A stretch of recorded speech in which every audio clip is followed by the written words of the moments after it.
Hello, hello, good afternoon. It's Monica from Life is Art, and this is our second live crafting video for the November-December catalog launch party.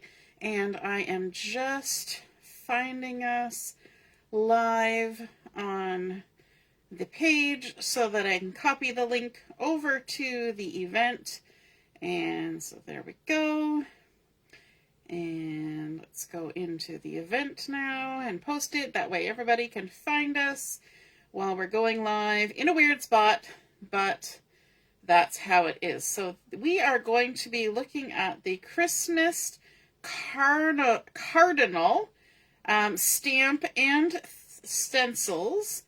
And I'm just trying to type and talk at the same time. I'm slowly learning the skills. There we go, and add the link and post it. Okay, so now everybody should be able to find where we've gone live. Alrighty, so we have been looking at our November and December catalog.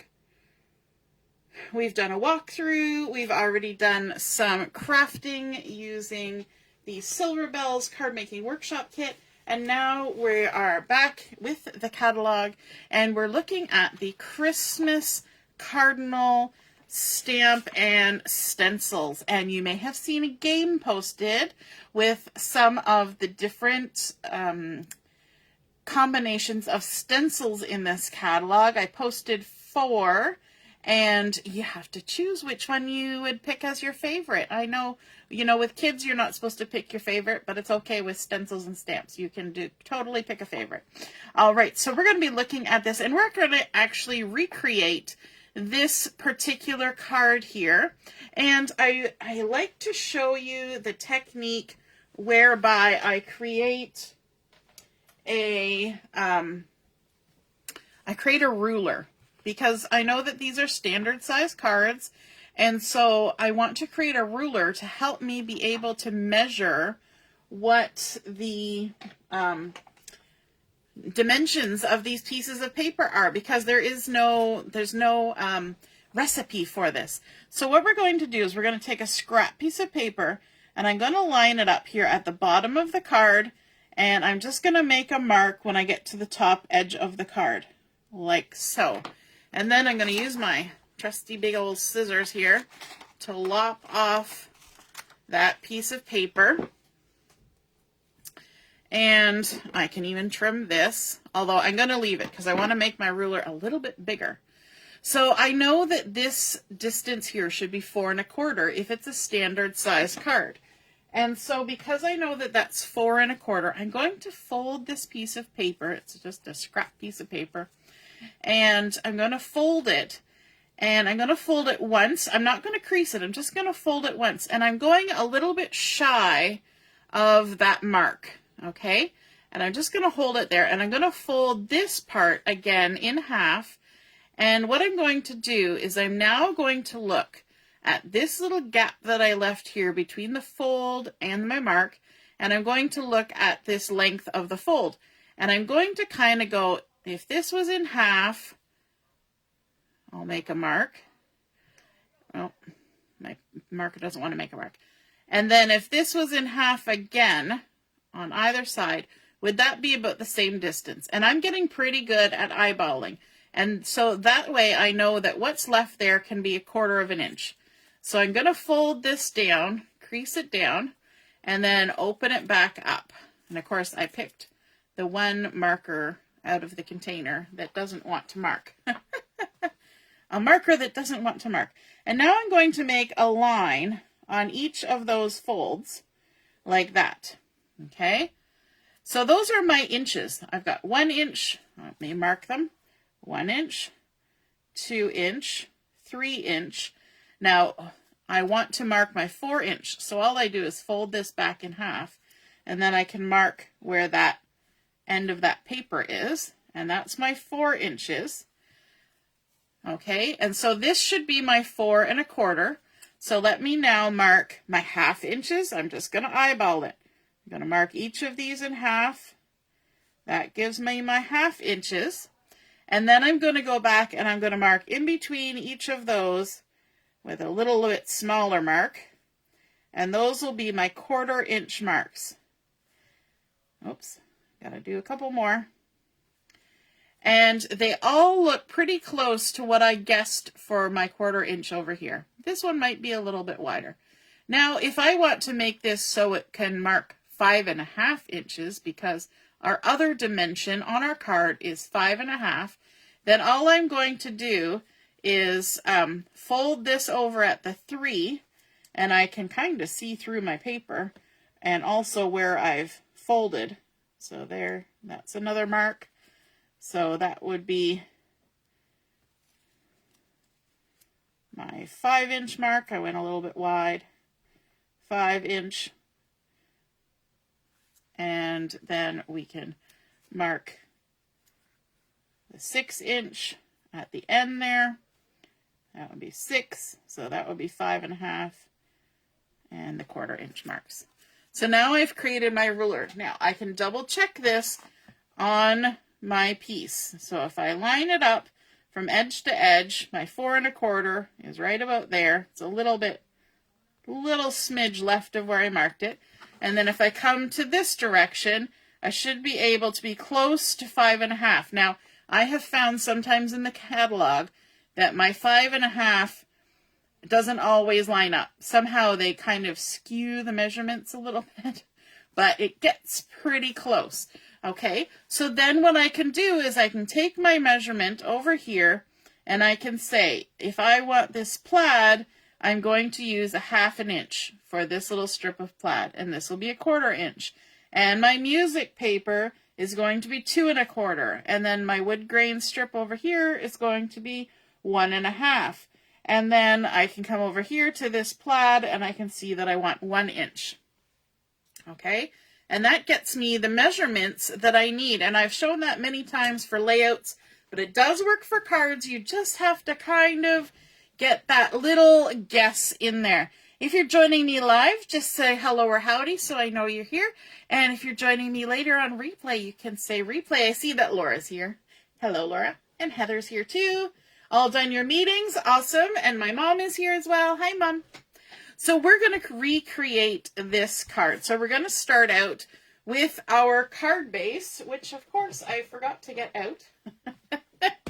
All the best planning. Let me just grab a card base. I keep all of my card bases in a box here, and wouldn't you know it, it's not there.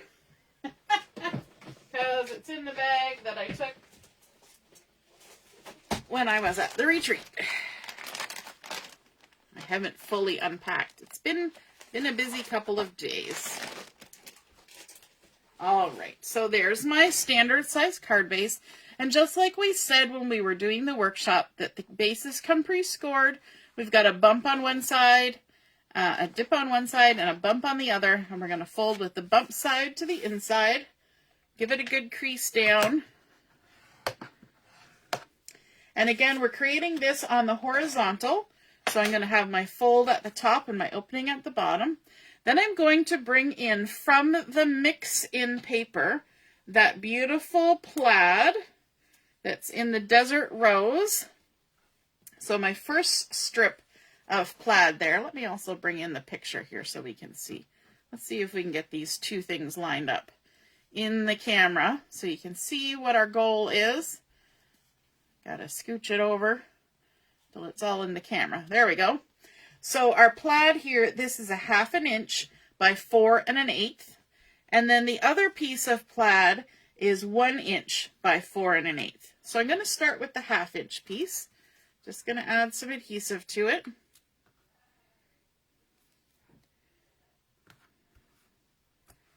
There we go.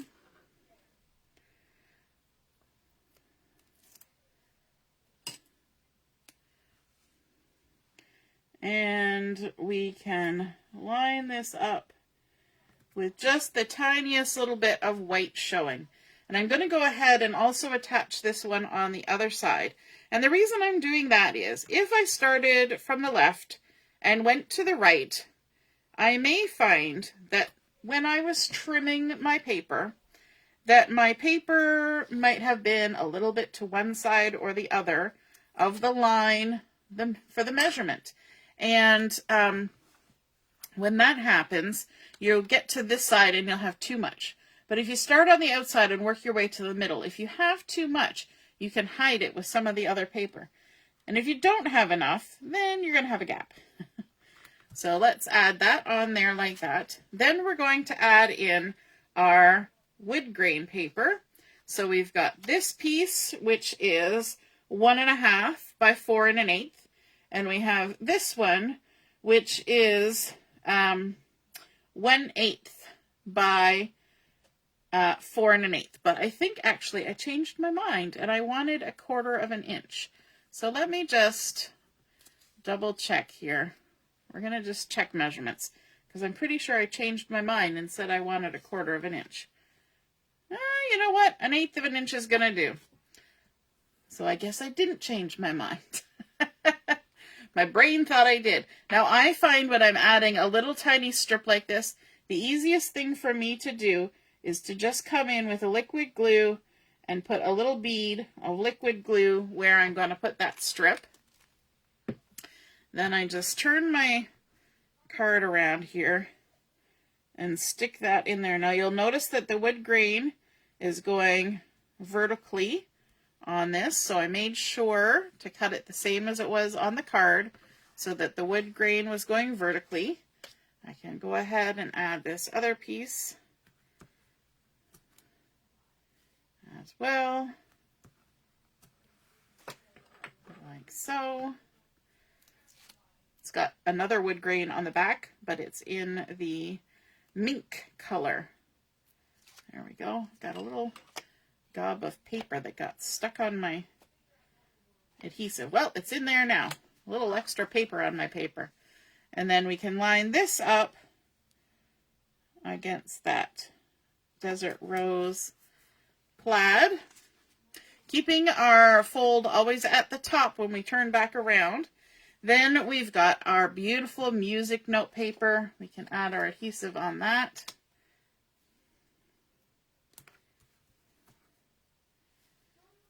Like so. And this should hopefully line up in the center. Now you want to make sure your music's going the right way, and the best thing to do is to look for the P's. In case you're not familiar with how music goes, the P's should always look like P's. I think that stands for piano. Not as in the instrument, but as in the volume or the intensity of the music. And I'm just going to center that in the space that's left. And because this is a pale background piece of paper, the fact that there is a tiny little bit of white showing on either side will make no difference. It's not going to be noticeable. Okay, then we've got a couple other pieces of cardstock. We've got a piece of white daisy and we've got a piece of scarlet. Let's take our white daisy and we're going to stamp our beautiful cardinal on there. So here's the stamp and the stencils. It comes all together. Let me grab my stamping platform for this. In case I want to stamp this cardinal more than once, I thought it would be good to use the stamping platform. So this has been cut to 3 3/4 by 3 1/4. Just going to stick that down, and using my intense black ink, I'm just going to ink up this cardinal. And this cardinal has been created so that it has some shading. So even in the black, there is some variation in intensity, which I think is super cool. Just give that a push down. And then if I want to come in with more ink, I can, because stamp platform, super helpful. And just give that a little extra inking. Looks lovely. But you can see there how there are some parts that are darker, some that are faded out and shaded, and that is lovely. I think that is such a cool way of making a stamp. Okay, so we've got that stamped. Let me put that aside. Bring back in our example. And we are going to, maybe let's add our Scarlet on here. Nah, we'll wait. Let's do our inking. We have our bird all stamped up, and now we're going to bring in the stencils, and there are 4 stencils. The first one is this little branch, and you can see they've, well, I don't know if you can see, they've left some spots here where his little feet are, and we're going to use Acorn ink for this. So let me just bring in that to hold my acorns still. Now, this, because it's kind of stamped on an angle, the stencils are kind of straight, so you're not going to put it straight on. You're going to have to just play around with it. Now, if you're not careful about how you ink when you use a stencil, you may want, and even if you are careful, you may want to hide, see this little corner here? It's not covered by the stencil, but I'm going to be inking really close to it, and I don't really want to end up with a line of ink going across that part of my white daisy.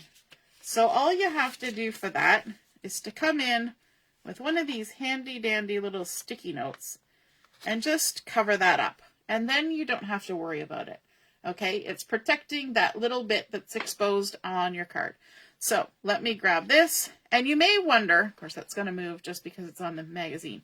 You may wonder why they didn't make the stencil bigger or whatever, but it's because you're not always going to be stamping your Cardinal on this size piece of paper, right? This is just an example in the catalog. You could be stamping this on an entire layout. So, you know, just have your sticky notes or scrap paper on hand to hide those little bits. Okay, we're going to come in with our Acorn and our blending brush, and we're just going to ink up that little branch there. And I'm being careful not to go over the end of the stencil on this end. And there we go. That was super quick, wasn't it? I mean, other than my talking, it doesn't take a long time to get these inked up.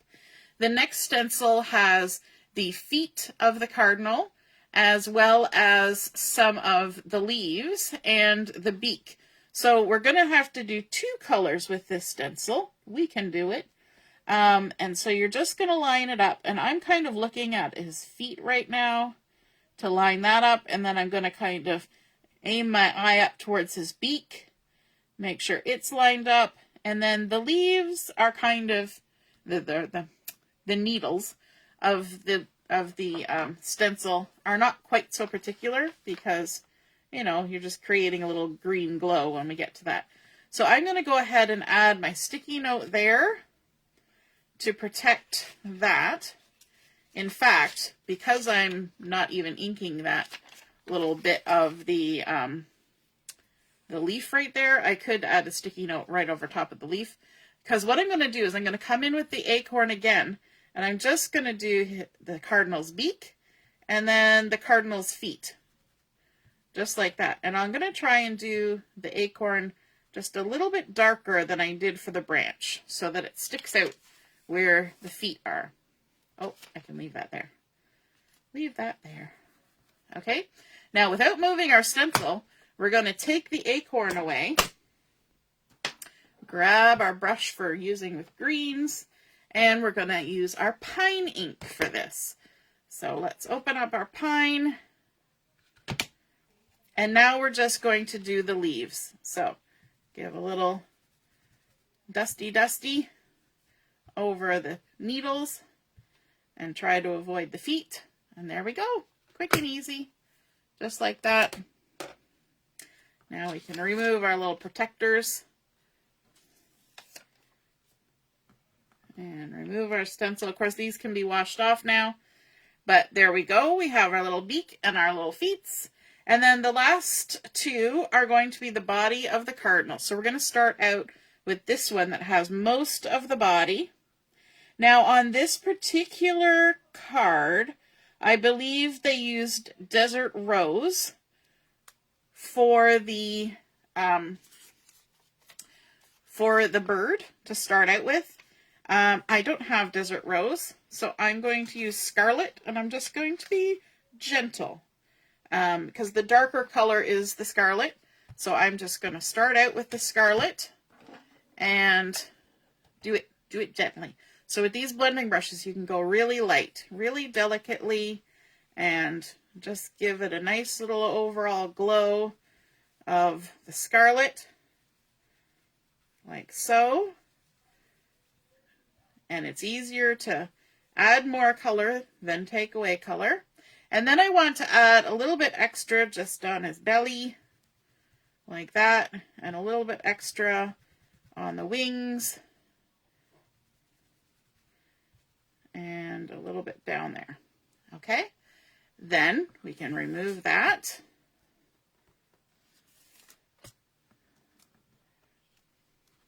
And the last stencil to bring in is the one that's going to give us the deep colors on the end of his tail, on his under his belly, and on the tips of the wing. So we'll just line that up, and then we can add our little protectors in case we get a little bit exuberant with the blending brush. You never know. Never know what might happen. So we're going to go over this part with the scarlet again and add in that deeper color like that, and down here.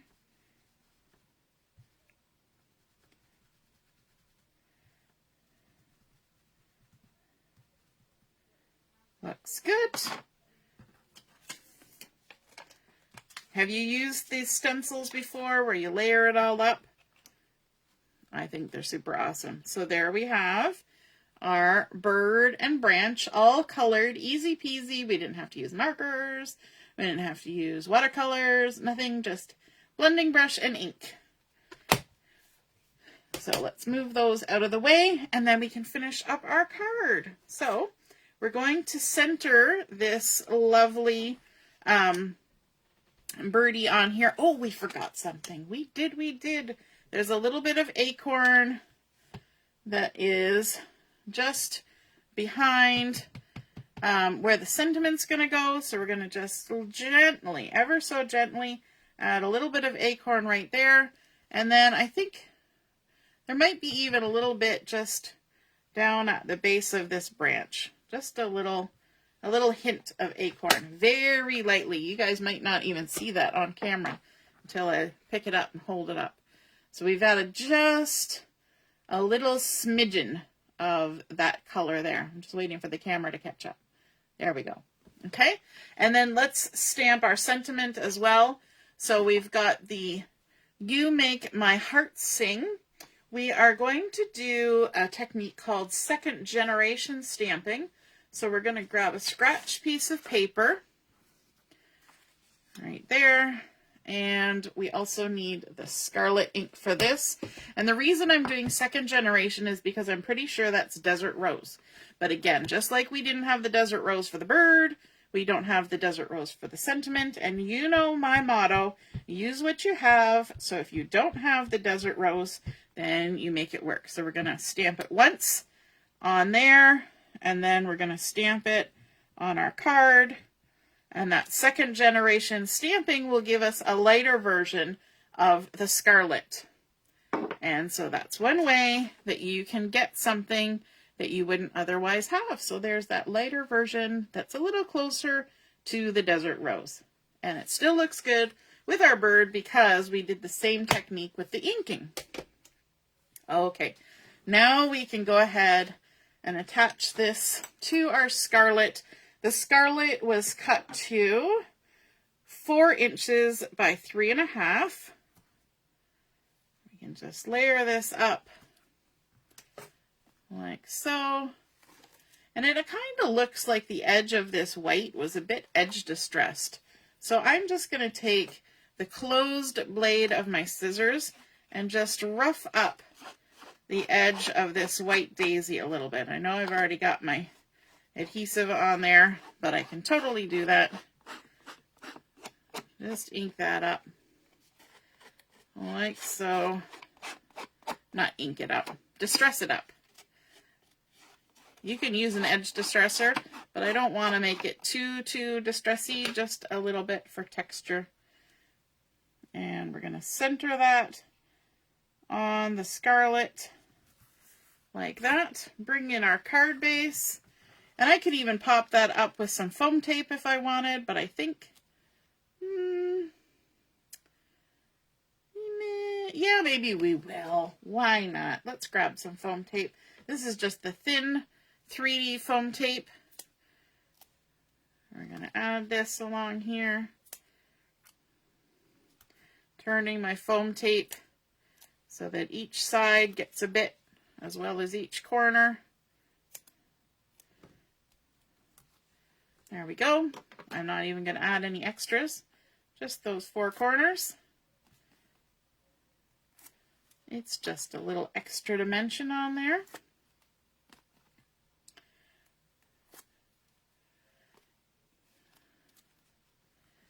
Laura, I see you posted clever tip. Is that for the sticky notes? All right, so let's add our Cardinal on there. You make my heart sing. I think I stuck it on crookedly. I did stuck it on crookedly. Let's see if we can adjust it a little bit. I'm going to actually leave the foam tape behind and lift the panel off because that's what it seems to be doing. I just want to smooch it a little bit if I can. Maybe it will, maybe it won't.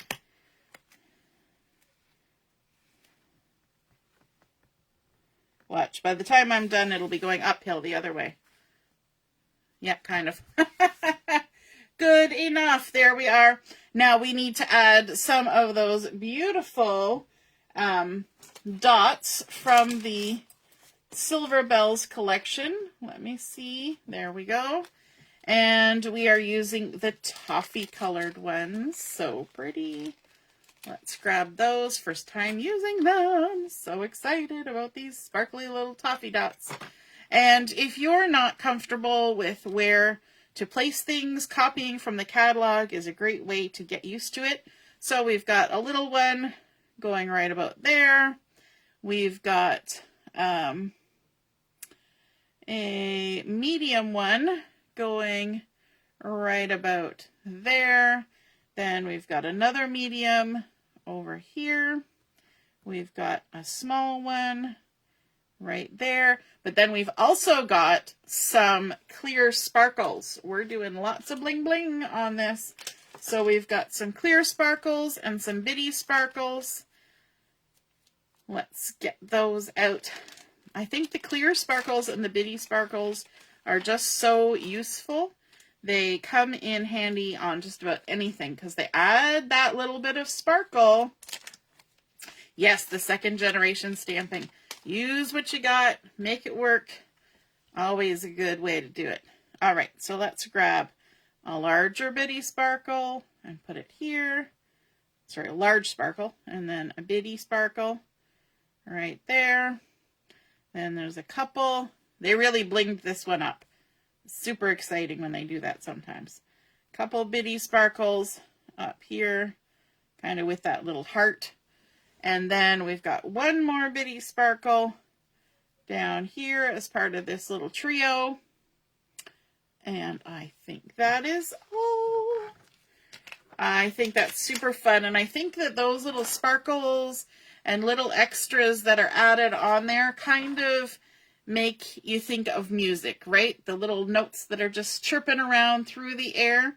So that is our completed card from page number 36 of the new November-December catalog, using that Christmas Cardinal stamp and stencil to create that beautiful little scene with our cardinal on a branch, and using the mix-in papers as well as the Evergreen music paper on there. I love the Woodgrain, Plaid, and music together. That's such a pretty combination. And then, of course, a little bit of bling bling with those Silver Bells dots in toffee and the clear sparkles and bitty sparkles. I hope you guys enjoyed seeing that card come together. Let me just check our time here.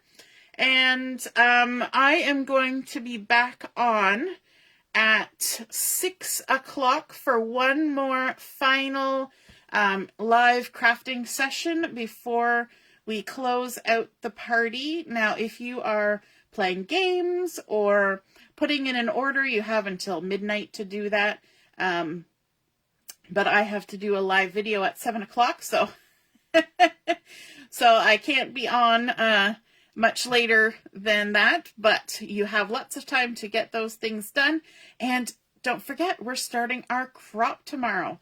So I'll be posting a couple more things, and we'll be back on doing a little bit of live crafting at 6. I hope not to be late getting on for that, because I have to go drop my kids off at the mall. They're doing the Poppy campaign with the Legion, so I have to get them over there, and then I'll scoot back, and we will see you at 6. All right, toodaloo!